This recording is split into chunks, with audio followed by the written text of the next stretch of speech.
너무 수고하셨습니다. 118페이지 볼게요. 이번에는 손해실조에 대해서 한번 하도록 하겠습니다. 자, 손해실조, cerebellar ataxia라고 하는데요. 이 아탁시아라는 말 자체가 뭐냐면 질서의 소실이라는 그리스어에서 나왔습니다. 즉, 근력 소실이 없는데도 협조와 그 다음에 균형이 소실되는 거를 아탁시아라고 할 수 있고요. 네, 손해의 기능과 해부학적으로 한번 설명을 해볼게요. 첫 번째, 여기 그림, 오른쪽 위 그림을 보시게 되면 연두색 부분 있죠.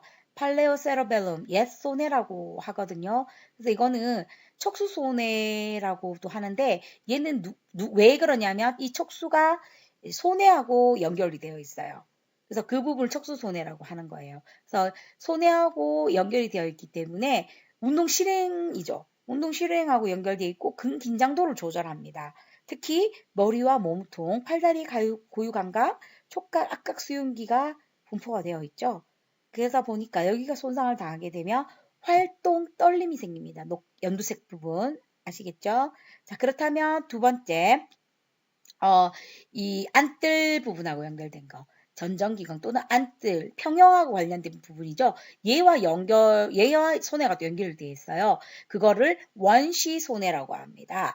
cerebellum이라고 하는데요. 얘는 당연히 안뜰이니까 평형 유지에 관련이 되죠. 그래서 얘가 만약에 손상을 당하게 되면 보폭이 되게 커지는 바로 실조 보행이 나타나는 게 바로 이 하늘색 부분이에요. 네. 그리고 무의식적인 그런 협응 운동을 못하게 못하게 됩니다. 네. 그 외 나머지 부분은 어디와 연결되냐면, 대뇌와 연결되어 있어요. 그래서 대뇌손해라고 합니다. 그래서 이 대뇌손해는 대뇌와 연결되어 있잖아요. 즉, 운동을 계획을 하는 곳이에요. 그래서 수위 운동하고, 을 담당하는데, 만약 이곳이 손상되게 되면 수위 운동을 잘 못하고요. 측정 과대증이라 그래서 하이퍼메트리아 또는 이렇게 조음 장애가 나타나게 됩니다. 그래서 굉장히 이 부분은요. 여러분들 머릿속에 딱 넣어놔야 돼요. 아, 손에는 세 가지. 즉 되냐하고 연결된 거, 촉수하고 연결된 거, 안뜰하고 연결된 거. 이렇게 해서 거기에 따라서 어떤 증상이 나타나게 된다라는 걸 여러분들 한 번 더 기억해 두시면 좋을 것 같고요. 그렇다면 이 손해는요, 유전 형태에 따라서도 분류를 해요. 그래서 상염색체, 손해 손상이 왜 일어나느냐, 염색 유전에 따라서, 즉 상염색체 우성 유전 질환이라는 게 있고요. 상염색체 열성 유전 질환이 있어요. 그래서 상염색체 우성 유전 질환에는 척수 손해성 실조, 그 다음에 간헐성 실조가 있습니다. 그리고 상염색체 열성 유전 질환에는 프레드리 실조가 있고, 이거는 9번 염색체에 그 유전자 돌연변이 때문에 일어난 거거든요. 예. 그리고 모세혈관 확장성 실조가 있습니다. 이거는 그 시험 문제는 그렇게 많이는 안 나오는데, 알고는 한번 들어보시면 좋을 것 같고요. 자, 그렇다면 우리가 121페이지 보시면 이제 손해가 손상을 당하게 되면 어떤 양상이 나타나면 그 이유가 뭔지에 대한 거를 설명할 거예요. 첫 번째, 손해를 손상하게 되면 근긴장이 저하가 돼요. 그 이유가 뭐냐면, 자, 우리가 근긴장도는 뭐라고 말씀드렸어요? 치료사가 느끼는 수동적으로 뭔가를 행했을 때 느껴지는 저항감이라고 말씀드렸잖아요. 그런데 그렇게 되는 이유가 뭐냐면 금방 추 속에 들어오는 들신경과 날신경이 활성이 저하가 되기 때문에 일어나는 거예요. 왜냐하면 그 손의 척수로 있죠. 옛 손의 그가 뭐 하는 역할에 근긴장도를 조절하는 거잖아요. 얘는 척수랑 연결되어서 근긴장도를 연결하는 건데 얘가 이제 하는 역할이 뭐냐면 항중력근을 조절해서 평형을 유지하기 위한 어떤 근긴장도를 유지해주는 역할을 하거든요. 예, 그런데 이게 안 되니까 근긴장도가 떨어진다는 거예요. 예. 그리고 두 번째는 자세 및 보행입니다. 그래서 그 실조 보행이 있는데 이거는 뭐냐면 꼭 술 취한 듯 아니면 비틀거리거나 보폭이 굉장히 넓게 나타나게 되거든요. 우리가 뇌를 손상당하게 되면 여러 가지 보행이 있어요. 제일 이 그림을 보시게 되면 A번 그림이 바로 그 뇌존율증일 때 나타나는 그런 설컴덕션이고 어덕트 게이트라고 하죠. 두 번째는 파킨슨이죠. 파킨슨은 이제 배잘 강글리아에서 문제가 생긴 기저핵에서 문제가 생길 경우에는 이렇게 보폭이 짧아진다거나 몸을 앞으로 숙이고 이렇게 빠르게 패스네이팅 거리를 종종 걸음이라고 하죠. 그렇게 걷고 그 다음에 이 세 번째가 바로 손해 손상의 보행 형태입니다. 그래서 균형 반응이 지연되기 때문에 이렇게 나타나거든요. 예. 그리고 이제 네 번째가 이제 감각실조예요. 감각실조라는 것은 어떤 감각이 들어와서 우리가 몸의 균형을 유지를 해야 되는데 감각이 들어와도 잘 인지를 못하기 때문에 쿵쿵쿵 이렇게 걷게 되는 게 감각실조성 보행입니다. 예, 그 다음에 네 번째는 뭐 처진 보행이 나오는데요. 예, 그런 보행, 손해가 손상되었을 때는 이런 식으로 드렁큰 게이트 또는 비틀거리거나 보폭이 넓습니다. 세 번째는 바로 겨냥 이생이에요. 이게 왜 일어나냐면 123페이지 보시게 되면 이거 디스메트리아라고 하거든요. 그래서 이 겨냥 이상은 왜냐면은 우리가 뇌 손해가 하는 게 비교 측정기라고 있잖아요. 옛날에 했던 그거와 지금 현재 들어오는 거하고 두 개를 비교를 해서 정확하게 움직임을 만들어내게 되는데 이 비교 에라 비교 수정하는 게 고장이 난 거예요. 그러다 보니까 이렇게 겨냥 이상이 생기게 돼요. 내가 타겟이 있으면 그것을 뭐 더 크게 간다거나 아니면 도달하지 못하는 그런 증상이 나타나게 되거든요. 그래서 뭐 만약에 목표를 지나칠 경우에는 뭐 측정 과대증이라고 그러고 도달하지 못할 경우에는 측정 과소증이다라고 얘기를 합니다.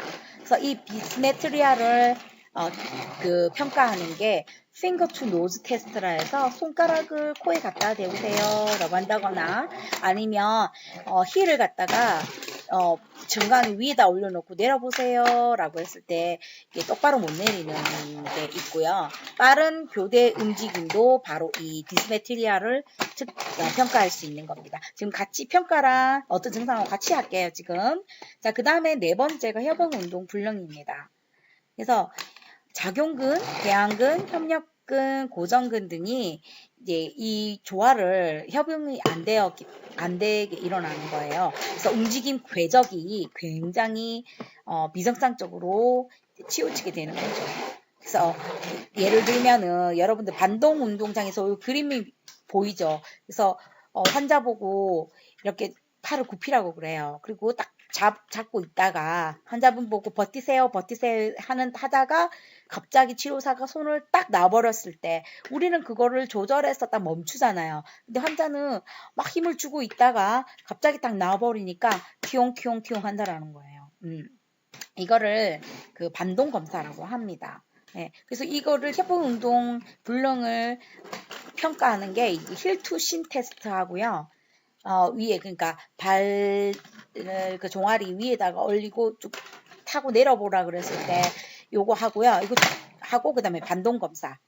환자분 보고 팔 굽힌 상태에서 버티세요 하다가 탁 나왔을 때 갑자기 자기 얼굴 펑 치게 되는 그런 거죠. 네.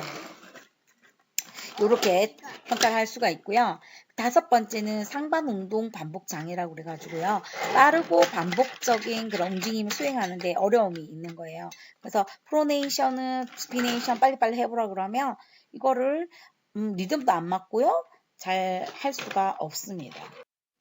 그리고 활동 떨림이라 그래가지고요. 움직임 시 반복적이고 다소 규칙적인 근 운동이 불수의적으로 일어나는 거예요. 그래서 반복해서 움직임이 딱 하는 게 다다다 떠는 거죠. 쉽게 말하면. 그래서 어떤 커브를 이렇게 딱 쥐려고 할 때 특히 손과 손가락에 그 정교한 운동이 필요한데 이거를 잘 못하는 거죠. 그래서 활동 떨림이 일어나게 되는 겁니다. 그리고 일곱 번째 언어장애죠. 조음장애라 그래가지고요. 단어의 음절이 느리게 발음되고요. 악센트도 맞지 않죠. 그래서 음절이 끊김이 짧거나 길게 나타나는 거죠. 특히 오른쪽 손에 왼쪽 손의 손상일 때 많이 나타나게 되고요. 아니면 또 스캐닝 스피치라 그래가지고요. 음률 연어 또는 단속성 음성이라 그래가지고 딱딱딱딱 이제 끊어서 얘기를 한다고 합니다. 마지막으로 눈떨림이에요. 그래서 시선을 한 곳으로 고정시킬 때 한 번에 바로 이렇게 고정이 되는 게 아니고요. 율동적인 움직임으로 이렇게 나타나게 되는데 막 눈이 많이 떨려요. 그래서 이런 경우는 안뜰 손의 병변에서 특히 있을 시에 이제 나타나는 증상입니다. 그리고 시각장애도 함께 나타나게 돼요. 그래서 손해손상을 당하게 되면 시야가 희미하거나 물체가 겹쳐 보이거나 눈 움직임 조절을 잘 할 수가 없는 그런 현상이 나타나게 됩니다. 손해성 실조를 테스트하는 것 중에 룸버거 테스트가 있거든요. 그래서 룸버거 테스트가 손해성일 때는 음성으로 드러나게 되는데요. 자, 요것을 설명하기 전에요. 125페이지를 보시게 되면 이 룸버거 테스트에 대한 설명이 나와요. 그래서 우리가 균형이 성립이 되려면 세 가지 조건이 있어야 돼요. 하나는 시각, 안뜰, 우리 관절 안에 있는 고유 수용기입니다. 이 세 가지가 작동을 해서 우리가 균형을 형성하게 되거든요. 다시 균형이 성립되려면 세 가지 조건이 있어야 됩니다. 시각적으로 봐야 되고 그 다음에 안뜰에서 균형을 알아야 되고 그리고 고유 관절 안에 있는 고유 수용기가 적절히 작동했을 때 우리가 균형이 성립되는데요. 자, 보면 실조에는 세 가지가 형태가 있거든요. 척수성 아탁시아, 손해성 아탁시아, 안뜰성 아탁시아라는 게 있습니다. 자, 그래서 룸버거 테스트는 두 발을 모으고요. 이렇게 가만히 서 있게 하고 그 다음에 이제 눈을 감아라 했을 때 더 나빠지면 양성입니다. 뭐라고요? 눈을 시각을 차단했을 때 더 나빠지면 양성. 예. 그래서 보시게 되면 척수성 같은 경우도요. 척수성 같은 경우에는 눈을 뜨면은 휘청거리지는 눈을 뜨면은 휘청거리지는 않아요. 근데 눈을 감았을 때 휘청거렸기 때문에 양성입니다. 자, 그리고 안뜰성 운동실조도 마찬가지로요. 눈을 뜨거나 감았을 경우 둘 다 뭐 휘청거리긴 하지만은 눈을 감았을 때 더 휘청거린 게 더 악화되었기 때문에 양성이다라고 합니다. 근데 손해성 실조 같은 경우는요. 눈을 감으나 안 뜨나 똑같아요. 예, 흔들거리는 게 똑같아요. 그렇기 때문에 음성이다라고 표현을 합니다. 그래서 양성은 눈을 감았을 때 더 악화되거나 흔들리는 경우에 양성이다라고 하는 거예요. 아셨죠? 음성은 뭐 눈을 감든 뜨든 상관없을 때는 음성이에요. 아셨죠? 그래서 이 룸버거 테스트가 있고요. 단순 보행 검사를 통해서 우리가 그 손해성에 문제가 있는 것을 확인할 수가 있습니다. 그렇다면요, 손해 손상 환자가 바로 이제 실조가 아탁시아가 있게 되는데 얘는 어떻게 평가를 하느냐? 자, 우리가 뇌졸중에서의 균형 평가는 어떻게 했죠? 예, BBS라든가 그다음에 리칭 테스트, RFT 그리고 또 뭐 있어요? TUG 같은 걸로 사용을 하잖아요. 근데 이제 아탁시아는 이걸 사용해요. ICARS를 사용해 가지고요. 얘가 이제 뭐 내가 평가 항목이 자세 및 보행 장애, 운동 기능, 그다음에 언어 장애, 그다음에 안구 운동 장애 요거 네 가지 영역으로 구성되어 있거든요. 그래서 이거를 평가를 해서 이제 추후에 이 사람이 좋아졌네, 안 좋아졌네, 이런 식으로 평가를 한다라는 겁니다. 그래서 뭐 자세 및 보행 능력 잠깐 한번 볼게요. 여기서 보는 게 뭐냐면 1.5m 벽 근처에서 이제 그 회전을 포함한 10m 걷기 검사를 볼 때 이제 1점에서 8점. 로 나누고요. 그래서 점수를 적어주면 되고요. 보행 속도죠. 보행 속도도 선행 걷기 능력에서 관찰하고요. 4점은 이 평가에서 4점임. 그래서 보시면은 뭐 보조 없이 걸으면 못 걸으면 4점이에요. 정상이면 0점 이런 식으로. 그 다음에 선 능력 자세는 뭐 이렇게 6점으로 나눠서 몇 점 이렇게 적으면 되거든요. 그래서 이걸 보시고 이제 점수를 적어서 총 100점 만점이다라는 겁니다. 그래서 이거를 추후 이렇게 평가를 비교를 손해 환자의 이제 평가 항목 평가 툴이 되는 거죠. 네.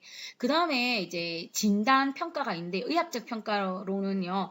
일단 손해는 뭐 유전학적 그 검사를 해야 되거든요. 그래서 첫 번째 뭐 특히 뭐 유전자 검사를 해보는데 그 중에서 만약에 가족 중에 누군가가 뭐 이런 병이 있다면 그 양수 검사를 해서 조기에 진단해보는 것도 필요합니다.